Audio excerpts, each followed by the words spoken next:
రామ్మూర్తి మాధవరావు కోసం ఎదురు చూస్తున్నాడు. ఇద్దరు చిన్ననాటి స్నేహితులు. Madhavarao science lecturer. ఉద్యోగరీత్యా చాలా దూరం వెళ్ళాడు. ఆ రోజు వస్తున్నట్లు ఫోన్ చేశాడు. చాలా కాలం తర్వాత వస్తున్న మిత్రుడి కోసం రామ్మూర్తి కళ్ళలో ఒత్తులేసుకొని చూస్తున్నాడు. మధ్యాహ్నం 2 గంటలకు వచ్చాడు మాధవరావు. మిత్రుణ్ణి చాలా ఆప్యాయంగా పలకరించి క్షేమ సమాచారాలు అడిగాడు రామ్మూర్తి. భోజనాలయ్యాక చిన్ననాటి విషయాలు ముచ్చటించుకుంటూ కూర్చున్నారు. రామ్మూర్తి భార్య, కొడుకు సుధీర్, కూతురు అర్చన మాధవరావుతో చాలా ఆప్యాయంగా మాట్లాడారు. మాధవరావు చాలా చిత్రమైన మనిషి. అనేక విషయాలను చక్కగా వివరించి చెప్పాడు. అతనితో సంభాషణ ఆలోచన స్థాయిని పెంచేలా ఉంటుంది. అతనికి తెలియని విషయం లేదేమో అనిపిస్తుంది. మరునాడు ఉదయము పక్క ఊరిలో స్నేహితుని పెళ్లి ఉందని తొందరగా ప్రయాణమై వెళ్తున్నాడు సుధీర్. ఆ సమయంలో ఎవరో తుమ్మారు. వెంటనే మాధవరావు సుధీర్ను ఇంట్లోకి పిలిచి తుమ్ము అపశకునమని 5 నిమిషాలు ప్రశాంతంగా కూర్చొని వెళ్ళమని చెప్పాడు. సుధీర్ నవ్వి, ఏంటి బాబాయ్, సైన్స్ లెక్చర్ అయి ఉండి నువ్వు కూడా మూఢ విశ్వాసాలు ఆచరిస్తావా? ఇంకా పాతకాలంలో ఉన్నావు అన్నాడు. నీ ఇష్టం, చెప్పే మాట చెబుతున్నా.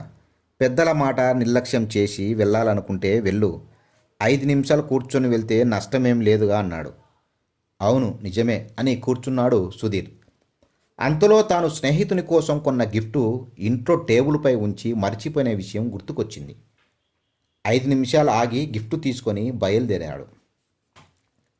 సుధీర్ వెళ్ళాక పిల్లిని కర్రతో తరుముతున్న అర్చనను మాధవరావు పిలిచి, అమ్మాయి, కర్రతో పిల్లిని వెంటాడడం కాదు. ఆ కర్ర తగిలి పిల్లి చస్తే దాని చెవి కోసుకొని తింటే తప్ప పాపం పోదు. లేకుంటే ఆ పాపం 100 జన్మల దాకా వెంటాడుతుంది అన్నాడు. అర్చన భయపడి చేతిలో కర్ర పక్కన పడేసింది. రామ్మూర్తికి మాధవరావు ప్రవర్తన చిత్రంగా అనిపించింది. స్నేహితుని పెళ్లి నుండి సుధీర్ చీకటి పడ్డాక వచ్చాడు. రాగానే కాళ్ళు ముఖం కడుక్కొని వచ్చి అలసటగా మంచానికి అడ్డంగా పడుకున్నాడు. అది చూసి మాధవరావు, బాబు, చీకటి పడ్డాక మంచానికి అడ్డంగా పడుకుంటే దరిద్రం, 100 కోటి దరిద్రాలు చుట్టుకుంటాయన్నాడు. మాధవరావు పేరుకు సైన్స్ లెక్చరరే కానీ మూఢ విశ్వాసాలు బలంగా పాతుకుపోయిన మనిషి అనుకున్నాడు సుధీర్. అలా అనుకున్నాడే కానీ మాధవరావు మాటలు మాత్రం భయపెట్టసాగాయి.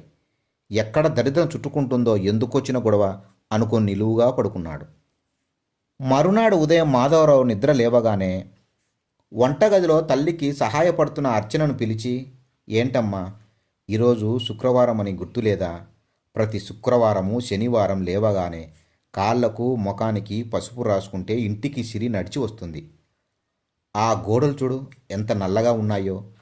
ప్రతి శుక్రవారం ఇంట్లో బూజు దుమ్ము దులిపి సున్నం తేనె తీసి ఇల్లు శుభ్రం చేస్తే లక్ష్మీదేవి ఇంటికి నడిచి వస్తుంది.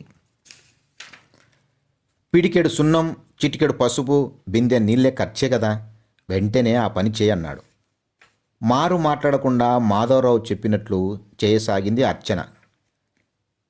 సైన్సులో అపారమైన తెలివితేటలు గల మాధవరావు అలా మాట్లాడడం రామ్మూర్తికి చాలా ఆశ్చర్యంగా ఉంది. మరునాడు శనివారం మాధవరావు అందరినీ పిలిచి, ఈరోజు శనివారం కదా, ఉపవాసం ఉంటే మోక్షం కలుగుతుంది అని చెప్పాడు. రామ్మూర్తి చిరునవ్వుతో, ఒరే మాధవ, సైన్స్ లెక్చరర్ అయి ఉండి ఇలాంటి నమ్మకాలు ఏంటి? వచ్చినప్పటి నుండి చూస్తున్నా, నువ్వేంటో నాకు అర్థం కావటం లేదు అన్నాడు. మాధవరావు నవ్వి, ఒరే మూర్తి, మన పెద్దలు మనకంటే తెలివైన వాళ్ళు. ఈ నమ్మకాల వెనుక మరో కోణం ఉంది. ఆ కోణంతోనే ఈ నమ్మకాలు ఏర్పరిచారు. ఎక్కడికైనా ప్రయాణమై వెళ్తున్నప్పుడు సుధీర్ పెళ్లికి వెళ్తూ గిఫ్టు మర్చి వెళ్ళినట్లుగా మర్చిపోయే అవకాశం ఉంది. ఎవరైనా తుమ్మటం వల్ల అపశకునంగా భావించి 5 నిమిషాలు ప్రశాంతంగా కూర్చుంటే ఆ సమయంలో అవసరమైనవి ఏమైనా మర్చిపోయామా అని ఆలోచిస్తారు, గుర్తు తెచ్చుకుంటారు. అది మనిషి మనస్తత్వం. పిల్లి అల్పజీవి, చిన్న దెబ్బకే చస్తుంది లేదా కాళ్ళు విరిగిపోతాయి. దాన్ని కొట్టకూడదని చెబితే ఎవ్వరూ వినరు. అదే పిల్లిని చంపితే 1000 జన్మల పాపం వస్తుందని చెబితే భయపడి ఆవేశాన్ని అణుచుకుంటారు. ఈ నమ్మకమే లేకుంటే తుంటరి చేష్టాలు చేస్తూ తిరిగి పిల్లి జాతి ఏనాడో అంతరించిపోయేది. మన అజాగ్రత్తగా ఉండి పాలు పెరుగు తినిందని దాన్ని కొట్టడం ఏం న్యాయం చెప్పు? రాత్రి వేళ మంచానికి అడ్డంగా పడుకుంటే కాళ్ళు కిందికి ఉంటాయి. చీకట్లో మంచం వారగా వెళ్తూ ఎవరైనా కాళ్ళు తన్నుకొని కింద పడే వీలుంది. చీకట్లో తేలు పురుగులు కుట్టవచ్చు. కాబట్టి ఒక్క నిమిషం కూడా మంచానికి అడ్డంగా పడుకోవడం మంచిది కాదు. నిలువుగా పడుకోవడము శ్రేయస్కరం.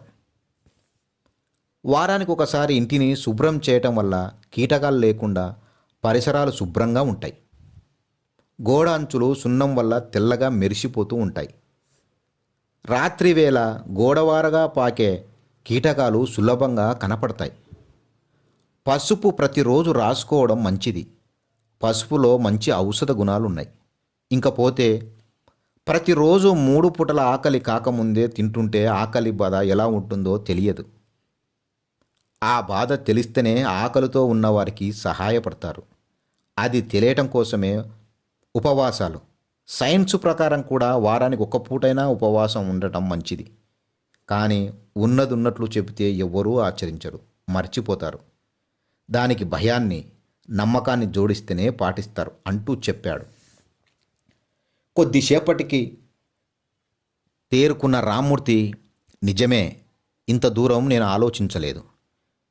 తాయెత్తులు కట్టడము, దిష్టి తీయడము, గర్భవతులు తోరణాలు దాటితే అంగవైకల్యంతో పిల్లలు పుడతారు కాబట్టి పెళ్ళిళ్ళకు ఆలయాలకు వెళ్ళకూడదనడం, ఇవన్నీ పాటిస్తే మంచిదంటావా అని అడిగాడు. అందుకు మాధవరావు, మనకు నష్టం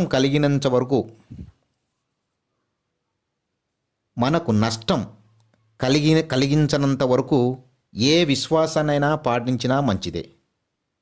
కొందరు ఏ జబ్బు లేదని డాక్టర్లు చెప్పినా కాలు చేతులు లాగుతున్నాయని మానసిక జబ్బుతో బాధపడుతుంటారు. దిష్టి తాయెత్తుల వల్ల అలాంటి వారికి మానసికంగా జబ్బు పోయిందనే భావన కలుగుతుంది. ఇంకపోతే పెళ్ళికి వెళ్ళాలంటే వాహనాల్లో వెళ్ళాల్సి రావచ్చు. ఆ ప్రయాణాల్లో సడన్ బ్రేక్ వలన, వాహనం కదలికల వలన గర్భవతులకు ప్రమాదం జరగవచ్చు. ఆరోగ్యరీత్యా గర్భవతులు పెళ్లిళ్ళకు కానీ తిరునాళ్ళకు కానీ వంటి జన సమర్థమైన ప్రదేశాలకు వెళ్ళటం మంచిది కాదు. అందుకే తోరణాలు దాటకూడదంటారు. కాబట్టి ఎవరికి నష్టం కలిగించని నమ్మకాలను పాటించడం మంచిదే అని చెప్పాడు. అందరూ రామ్మూర్తి నమ్మకాల్లోని మంచిని గ్రహించి పాటించారు.